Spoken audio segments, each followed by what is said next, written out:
Refugees, modern freedom-loving nomads. Many countries refuse to properly deal with the growing refugee problem because they claim that their lands cannot support more people than they have. They claim that because of overpopulation, allowing refugees into their country is too difficult of a problem. Overpopulation is a myth. For the money the USA spent on wars for the past 10 years, a small home on a small plot of land in a small community could be built for every family in America. To house the 320 million Americans in a one-story home would require about 500,000 low-density villages of 750 people. These villages would need less land than there is in the state of New Hampshire. The 7,000 million people in the world could be similarly housed on 75% of the land in Texas. Overpopulation is not the reason that half of the population in the world lives hungry in overcrowded facilities. Scientists show that artificial closed systems cause mice to literally kill each other off. The same results apply to other animals, including people. We are herded into high-density living conditions because a few dozen psychopaths or slave masters want us to tear each other to pieces so that we won't unite against them. There is too much money to be made in destroying and in rebuilding infrastructure and in attacking and protecting people from terror. Up to 100 years ago, North America, for a couple of hundred years, offered the millions of people from all over the world who were searching for prosperity and freedom a great opportunity. They were encouraged and allowed to immigrate and settle and open up wild lands rich with resources. This migration of people to the Americas worked well until the banksters arrived. American immigration history lasted until about 100 years ago, attracting a rich mixture of national groups, races, and ethnicities that enriched the land like a ray of sunlight and a breath of fresh air in a stagnant dark room. About 1 million immigrants came to the United States from Europe between 1600 and 1800.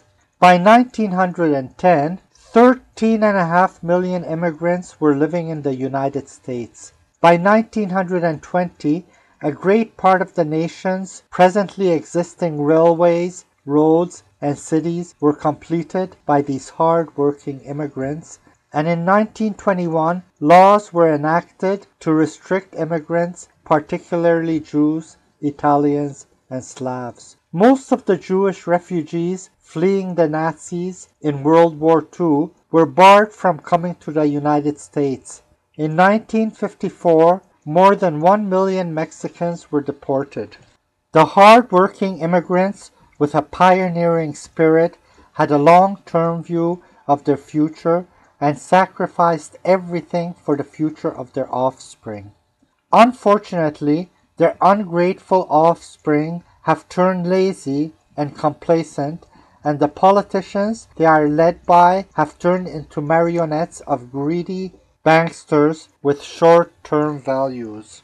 The numbers of refugees escaping exploiting dictators, starvation, persecution, and war exceeded 50 million in the year 2013. They are the new wave of nomads and are unwanted and have nowhere to escape to. Yet, there are vast, rich lands still unpopulated and in need of immigrants who could exploit the riches they have to offer.